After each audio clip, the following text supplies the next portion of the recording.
We are the nerds. We are the nerds of the apocalypse.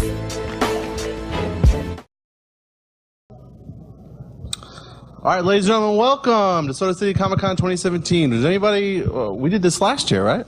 You and me, or was it 2015? I can't remember. It was a while ago. I don't know. Has anybody seen us up here before? I know we were in a different panel room. We did the flood year, right? Yeah. No, we did a year after the flood. Okay. Yeah. So it was last year. Gotcha. So last year, all we talked about really was X-Men '92. Yeah. And you've come a long way in just a year. You've done a lot. Yeah, it's been a lot of stuff. So and I just binge read some of it right before we came in here. So let's start with X-Men '92. Okay. So that is over now, right? We're done with X-Men '92. It ended in December. Right? Number 10 of the ongoing series. We got a total of about 14 issues with the miniseries combined. So. Yeah, it was good. We had a lot more planned, but the market in this market, it's great to have 14 issues of anything. So, yeah, for sure. It was all great.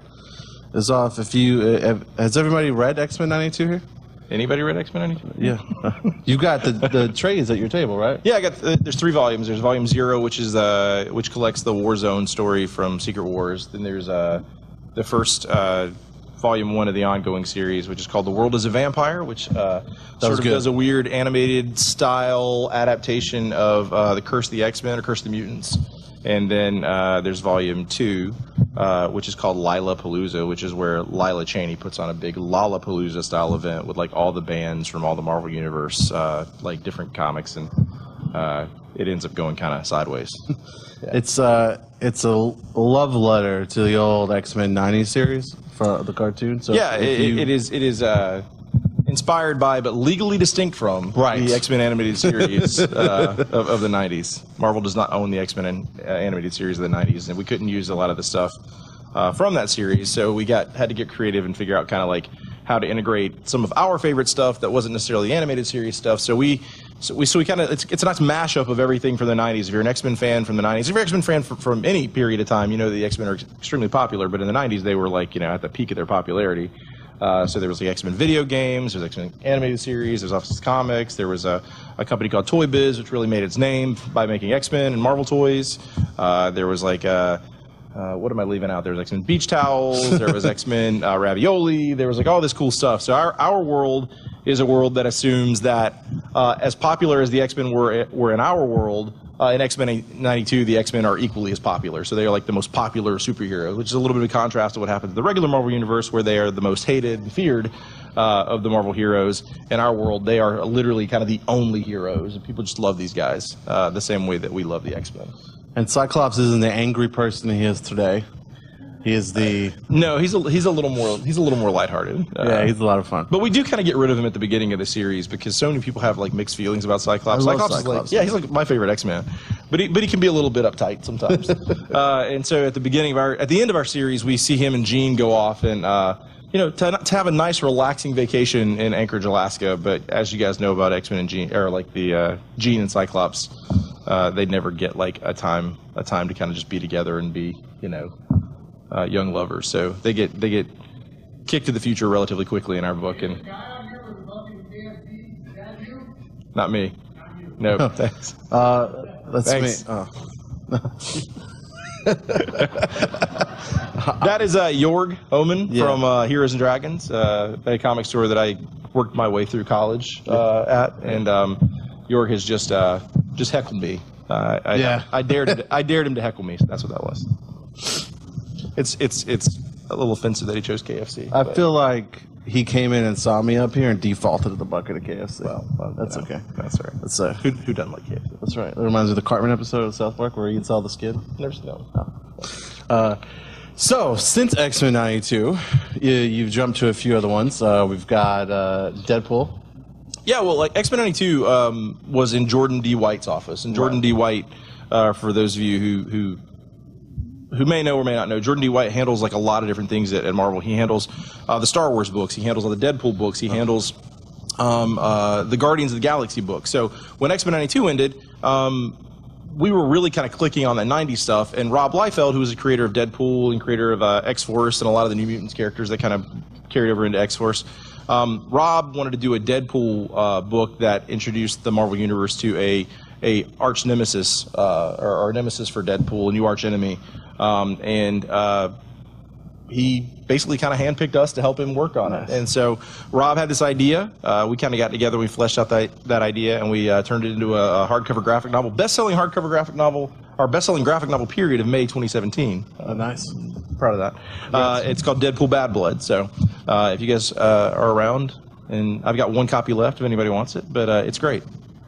But anyway, yeah, that being in Jordan's office kind of led to us doing some Guardians of the Galaxy stuff too. We actually did 2 Guardians of the Galaxy one-shots this year. One of them was Guardians of the Galaxy Monsters Unleashed, which tied into the big Monsters Unleashed event from a few months back. Yeah. And then we also did the Guardians of the Galaxy Annual for this last year, which actually came out in June, which reintroduced the Marvel Universe to a very, very movie-inspired version of Yondu.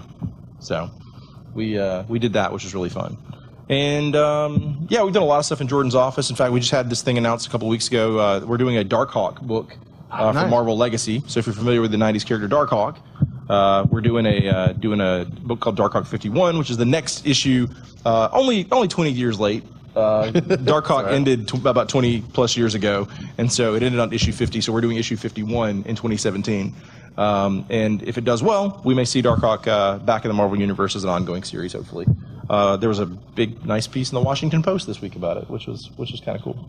So, but yeah, so it's been a busy year. Outside of the X-Men stuff that I've been working on, outside of the Marvel or Deadpool and Guardian stuff, Chris, my co-writer, Chris Sims, who I work with on a lot of things, Chris and I are doing 2 books at Dynamite. One is called Ash versus the Army of Darkness, which takes place immediately after the movie Army of Darkness, if you guys are a fan of the Army of Darkness, and I guess I can say Evil Dead stuff. Yeah, you guys can check that out. And I also do a book called Sword Quest with Chris, which is a book based off the 1983 Atari game Sword Quest. How many of you have heard of the game Sword Quest before? Anybody remember the game Sword Quest? I saw. Yeah. When I was at your table, I saw you were selling the last one as a really cool Atari cover. Yeah. I actually sold that one to a buddy of mine. Alex Smith came over and bought that one earlier. Yeah. So the deal with Sword Quest is there haven't been Atari comics for years. When Atari first launched, Atari partnered with DC Comics, much in the same way that Marvel partnered with Hasbro and a bunch of toy companies in the '80s to kind of turn their concepts into comics. DC did that with Atari on a bunch of things. So they did it with there's a book called Atari Force, which was relatively popular at the time. Beautiful comic drawn by Jose Garcia Lopez. Actually, I think Dick Giordano might have actually drawn it, but I think Jose Garcia Lopez did a lot of the designs. But then there's a Sword Quest comic that they did, which was written by Roy Thomas and Jerry Conway and drawn by George Perez, and I think inked by Romeo Tengal, which are that'd be who are the most popular writers in comics right now? I mean, that'd be Robert Kirkman, right? And I don't know who there's so many great artists in comics now. It's hard to say who the most popular is, but the huge A-list names doing a video game comic at the time, and they were pack-in comics with these Sword Quest comics. So there were actually 2 of them that came out, which were great. And then there was Centipede. They did some comics based off Centipede. They did some Yar's Revenge comics. So it's been years since there's been any kind of Atari comics. Well, Dynamite Entertainment, they got the license to do Atari comics, and we actually did the first Atari comic in 30 years, and it's based off Sword Quest. So, long story short about the comics history there of Atari, but Sword Quest is a game that came out in 1983, and it was going to be 4 separate games. It was going to be the first game was called Sword Quest Earthworld. The second game was Sword Quest Fireworld. The third game was going to be Sword Quest Waterworld, and then the last game would have been Sword Quest Airworld. Right, so it's based off all the elements. Well, the problem is that the video game market kind of went bust in the mid to late '80s, and the 4th game never came out. So Sword Quest Airworld never happened, and so our story isn't a Sword Quest comic based off the fantasy comics that the DC put out in the 80s. Our Sword Quest comic is about a 45-year-old guy who's really mad that he never got to finish that game. And it's about his big revenge scheme sort of against the fates. And he decides at 45 years old, after he hears some after his life kind of gets turned upside down, that he's going to fulfill his 8-year-old destiny and go out and steal the actual sword from Sword Quest. So one of the big things for the Sword Quest game was that each game had literal prizes. So if you were the guy who won if you had the highest score, it's already put in this like really complicated competition, which is pretty cool if you actually read into it. But the first game had a prize, and you could actually win that prize. And I think the first prize was like a literal gold crown. It was like literal gold. And then there was like a second game. There was like a talisman. There was a chalice, and I can't remember what the other one was called the Philosopher's Stone. And I think that's the one that nothing ever happened to that. And it's funny, a guy from Aiken, South Carolina named Michael Rideout won the second game, Fireworld. Oh wow! And so so all those prizes happened. And if you won if you were like the grand prize winner of this, you would have actually won a $50,000 like solid gold sword with all these like jewels and rubies like built into the handle. And nobody ever won that sword because the game never finished. And so our story is about a guy who's like, I'm going to win that sword at 45. Yeah. So there you go. How many issues is that in so far? Both of the series that we're doing for Dynamite, Ash vs. Army of Darkness and Sword Quest, are going to run a total of 6 issues. So there's a 0 issue, and then there's 5 issues after that. Okay. And we're working on. I think number 3 of each of those will be out in September. Okay. And you have these at your table, right? Yeah, I do. I've got all this stuff at the table. Yeah. Thank you for helping me sell comics. No problem, man. I always forget that I do this to make money sometimes. No, I'm kidding. Okay, so I want to jump back to Deadpool a little bit. Like, yeah. What can you tell us the story of that? Deadpool Bad Blood is a story that it's a 25th anniversary of Deadpool when the book was conceived, and we were kind of making it this big like 25th anniversary celebration of Deadpool. So in it, we kind of cover like the whole history of Deadpool. So you see him like back when he first started. There's a nice flashback to when he was kind of the arch nemesis of Cable, and right. And it kind of builds its way up to sort of the modern day, where there's this character called Thumper, who has been active in Deadpool's life throughout his history, and we kind of like get to the bottom of what Thumper's deal is. Okay, and that's kind of the big deal. So if fans seem to really like him, I would not be surprised if you see more of that guy in the future. Yeah, he's a pretty cool character. He's a guy who kind of shows up. So he's this guy who's programmed by the same guys. I'm going to tell the whole story of the comic. I know, right? He's this guy who's programmed kind of like by the same guys that made Deadpool, Department H. His big deal is that he's a guy who Deadpool knew before he was Deadpool when he was Wade Wilson, who kind of follows Wade Wilson into the program. But they kind of realized that, Deadpool's kind of a loose cannon, so they kind of take his like free will away from him. And they send him on very similar missions to Deadpool, and the first mission they send him on is to kill Deadpool. And but as you guys know, Deadpool is not easy to kill. He's got this like super regenerative ability. He doesn't necessarily die like everybody else. So this guy goes out and he kills Deadpool, and then he moves on to his next mission. But Deadpool regenerates and comes back to life. So this guy like gets news of that, and he like moves back to Deadpool. So this guy keeps coming back to Deadpool for the last like 25 years to like wipe Deadpool out, but he can't ever kill him. And finally, Deadpool gets tired of it and decides he's going to find out what this guy's deal is. So speaking of revivals, there's another book. That's all I do. Yeah. That's all I do. Yeah. There's another book you revived, which is the one that I binge read today. It's Youngblood. Youngblood, yeah. Or Youngblood, sorry, Youngblood. Yeah, yeah. Not I call them the Youngbloods. It's like the characters, but yeah. I get mad when people go Street Fighters. I'm like, it's Street Fighter. Yeah, the characters in the game are Street Fighters. Yeah, yeah, that's right. So the biggest thing I got out of this, and which I loved about the book, is that in there's like it's like Uber, but for if you're getting like mugged or something. Yeah. Like my kid got kidnapped. Yeah. And so you put it in the Uber, or what was here? What's the name of the app?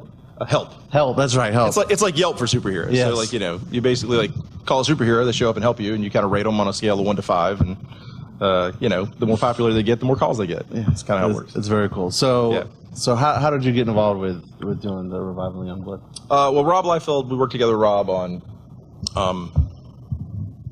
Deadpool, and Rob and I have similar schedules because we're both dads and we have similar interests and stuff like that. So Rob and I started talking quite a bit on the phone while we were working on Deadpool, and one day, out of the blue in the conversation, Rob was talking about bringing back Youngblood, and like out of nowhere, he's like, well, "What'd you do with it?" And I was like, "Oh man, totally on the spot." I know, right? And so I just kind of like. the original concept for Youngblood is that it's celebrity superheroes, which is actually something that doesn't seem nearly as novel today in 2017, but after the Avengers, who were like celebrities in the movies and those kind of things. But at the time was a huge deal. Like nobody had seen that. So Rob took the idea of things like, multi-million-dollar sports stars and like, the MTV, stars of the day, and kind of like built that same chassis and took that same chassis and sort of built a superhero story around it, which is actually really cool. It's great concept, great idea, really fun comic. I loved it when I was like 12 or 13. And I basically took that same idea when I was talking to Rob and was like, hey, well, what if we like took that and put it on today's chassis of celebrities, which is like, you don't have to be famous to be a celebrity these days. You kind of make your own fame with like YouTube and like Instagram and those kind of things. So, we kind of played around with that a little bit and came up with the idea of the Help app. And that's such a great idea. Yeah, thank you. I was like, people seem to really like it. I did. I loved it. I was like, this is such a great concept. Yeah, and based off that, we kind of said, what would a celebrity superhero look like today? And they would probably be like a self-made celebrity superhero. Right. And so we kind of did that. But the concept itself builds off that a little bit in that there's like a missing person case that's kind of tied into the Help app, and this one character who realizes that she's never going to get, like, the other idea is what would happen if Spider-Man went missing. Well, most people don't know who Spider-Man is, so you don't know where to start, right? Like, he's just gone one day. But if you were like his best friend as Spider-Man, you'd want to know where he is. But you couldn't go to the police and be like, hey, Spider-Man's missing. They'd be like, okay. Well, because there's a... How do you find Spider-Man? Again, after in the book, it's like a scene. It's like if Black Cat not knowing that Spider-Man's Peter Parker. Yeah, exactly. And they're like, describe him. He's like, well, he's the guy in the spider suit. Well, who is he? I don't know. Where does he live? I don't know. He swings around New York. Yeah. So... So that's kind of the idea. And when she realizes that the conventional steps you would take to kind of like find somebody aren't going to work out, she basically decides that she's going to steal the name Youngblood, which is not being used in our comic at the beginning. She's going to basically like take that as her own and start her own Youngblood as kind of a publicity stunt to get attention for this cause that she's got, which is finding her friend, which ends up kind of getting bigger and bigger and bigger as they go, and they uncover this plot that sort of ties into the old Youngblood team, and that's kind of where it's going. I'm really proud of it. It's a great book. So if you guys ever like the old series, it's a lot like the old series, but just with a real cool like modern twist, I think. So. Yeah, it's just really good. And I never read the original Youngblood. I think it's. Did you read the first issue a minute ago, right? Yeah. Like, not having read the old Youngblood, did you find it hard to get into the new Youngblood? Not at all. Right. And there's like seasoned veterans that you can just tell. It made me actually want to go read the old Youngblood, but like that's what a lot of people said. And like what the deal is and why they are where they are when the book starts, and why they get called out and stuff like that. Yeah. So I liked just the general story. I got to be honest with you, and I know I said this like 3 times earlier, but that Help app really got me. Just that idea and that concept really got me, and then that's what hooked me. And then wanting to learn about the old team and where everything was going. It's just a really good story based off. I think you have a good concept, even though it's like based off an old story. So. Yeah, well, the thing is like from writing X-Men and realizing that X-Men 92 is a very continuity-heavy book with actually not having any continuity in it, because you're kind of pulling from all the stuff, and if you don't really know what Wolverine's mutant cycle looks like from the Toy Biz line, like that thing just shows up and you're like, what is that? You know what I mean? And we do put that in there. I think that is with the X-Men you have the problem of you want to introduce characters, but everybody has their own favorite X-Men. Yeah. And so when you pull them in, they expect a specific backstory, and you have to really be careful. With Revival, Youngblood, you don't necessarily have to do that. You're making a bunch of new characters you can just kind of toy around. Yeah, they're new characters with old names. Right. So our team, like I said, our main character is a young woman named Petra Gomez, and she starts off as a help user who's not having nearly as much success as her friend, and her name is Gunner, who was also an old Rob Liefeld character. I just used the same name. And she had adapted that name from non-Youngblood member, and she's like, well, why don't I just actually take a Youngblood member's name? So there's a Youngblood member named Vogue, who was like the celebrity supermodel at the time. And so she takes that name, and so she's the new Vogue, and from there she gets new characters. She takes old names and kind of moves forward. It's cool. And I just have a question. I don't want to ruin it for you. It's in the first issue, but the president character, is he from the old book? Yeah. So there's a character in the classic Youngblood who is this kind of like, what if Captain America was also Snake Eyes and RoboCop kind of character called Die Hard? And in our book, he has kind of again, like I said, celebrity superheroes was the core of the old book. These guys who were just as popular, like when they weren't fighting, as when they were fighting. And the concept that we've kind of played with there is the idea of well, who's probably the most recognizable character in the world, and that's the president of the United States. Right. And so Die Hard is no longer a superhero; he's become the president. But he's still dressed. His costume's crazy because he's got a full face mask, right, with like a black line down the middle of it. So he's got kind of a white costume. It's kind of a red, white, and blue costume with just a black line down the middle of his face.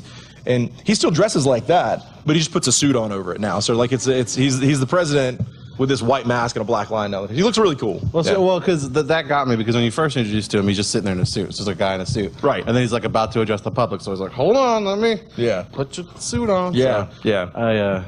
I enjoyed that a lot. Yeah, there's no commentary there or anything like that as a guy who was more popular for one thing who becomes a president who also has a famous Russian supermodel as his wife.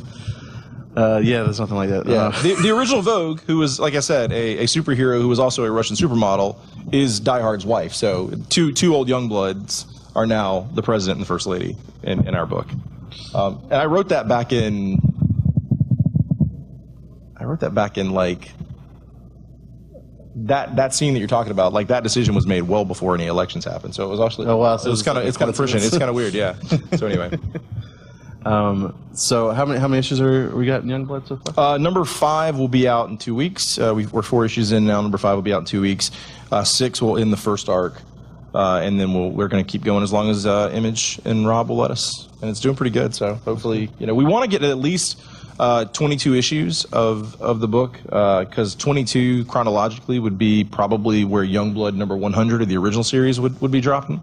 That would give like 100 issues of a comic called Youngblood. So we'll probably go back to the original numbering at number 22 and have Youngblood number 100, which will be a big issue that might change some things. Do you find it hard, like, creating new superheroes in such a flooded market, like of superhero genre? I mean, not really. And I don't really consider these guys to be whole cloth creations either, you know what I mean? Like, because most of the stuff that I do just takes an idea that exists and sort of tweaks it and kind of like modernizes it and plays with it a little bit. So it's been a while since I've created anything that I would consider to be like I think Help's probably the coolest thing that I've made from cool. But I mean, even that's based off something that exists, right? But I just take a character that I'm interested in and sort of like fit that around a character that already exists in Youngblood, because So I don't find it hard to create characters. I just don't necessarily think it's something I struggle with. But I don't know. That's an interesting question. Yeah, well, when you're it's not super independent. It's not Marvel, DC. It's not the big heavy hitters. So I was wondering if it's difficult to create characters that aren't in the limelight all the time. You know what I mean? No. Who's your favorite character creation out of Youngblood? Oh, out of the current Youngblood? Yeah. Probably Vogue, the new Vogue. I like her a lot. Like, I think the old Youngblood didn't necessarily have like one window character that it kind of like worked through, and I think with team books it's kind of fun to have that kind of thing. The old book was very much an ensemble cast. Like X-Men, like you'd focus on this person a little bit, and you'd focus on this person a little bit, and like there'd be an A plot and a B plot, and it kind of worked that way. But in many ways, the new Youngblood book is her book, and her story. Right. And so I think she's fun. I think she's really cool. She's got a lot of like backstory that we've yet to kind of, we haven't revealed it yet. So I think I'd like to see her become extremely popular, and people really like her as much as I do. But she's really cool. I like when you got the original cast, they kind of get with the newer ones, and then it becomes like, what are you kids doing situation? You know what I mean? Yeah.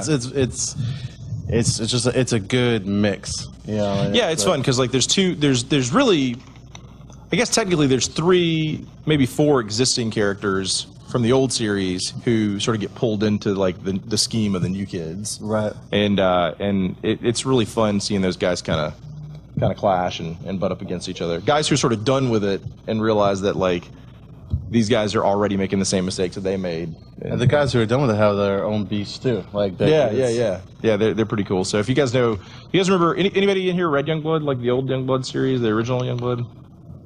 These two guys.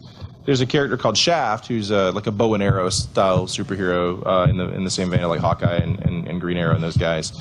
And there's another guy who's like a big rock monster guy. He's a 14-year-old kid who drinks a serum that's in his dad's lab, and he turns into a giant rock monster. His name's Bad Rock.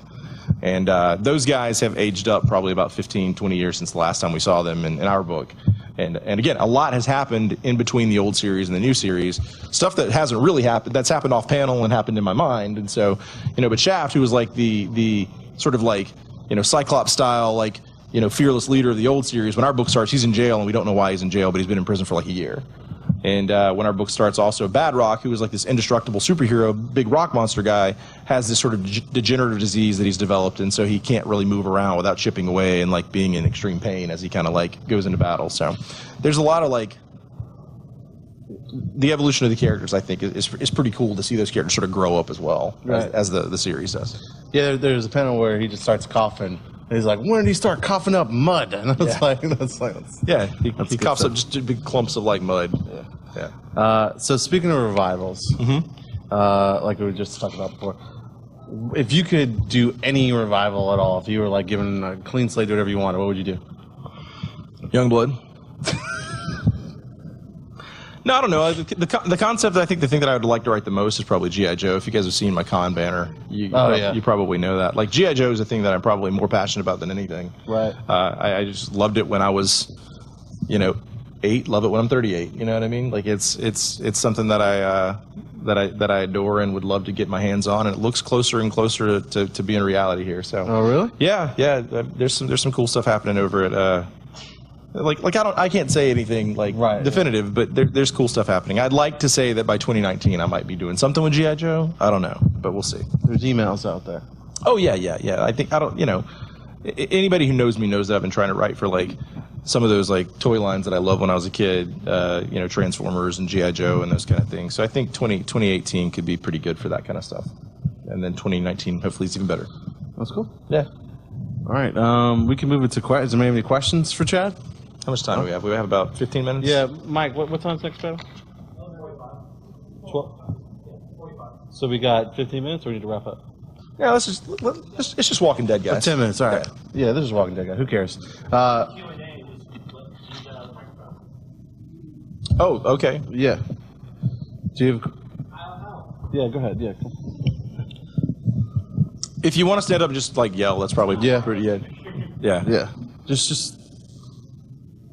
Go ahead.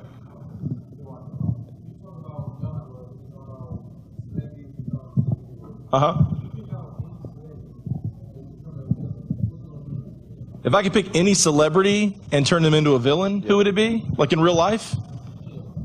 Taylor Swift? No, I'm just kidding. I don't think I can answer that in here. I'm trying to keep things... I think we've probably... Well, never mind. Yeah. Taylor Swift's fine. Haven't you heard her new single? I guess not. No. Yeah. No. I don't know. That's an interesting question. I don't know. I think there's plenty of guys who are getting close to that already, in my opinion. So it's hard to answer without. Kanye West. No, I mean. Oh, I think Kanye West. Yeah, never mind. He's pretty much there. I love Kanye. I said it for you. Anybody else? Any questions?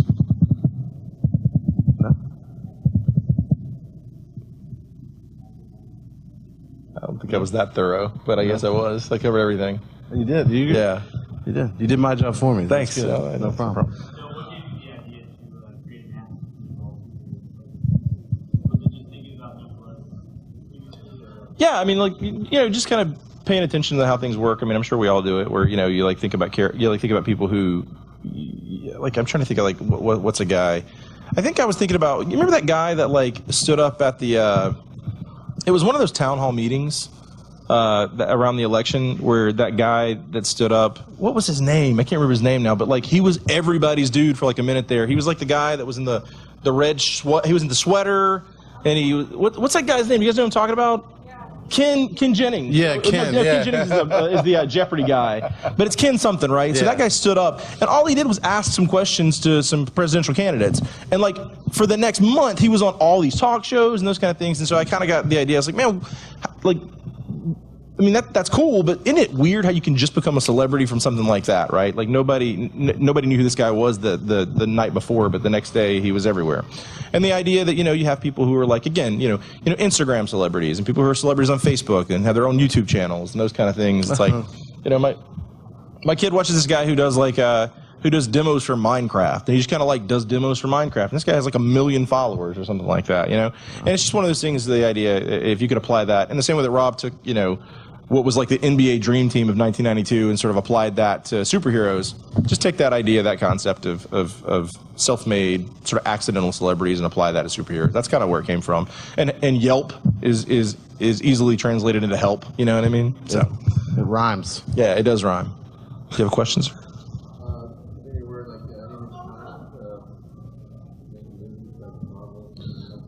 Oh, movies on your properties. Yeah, I don't know. I mean, there's no talk to me about that at all.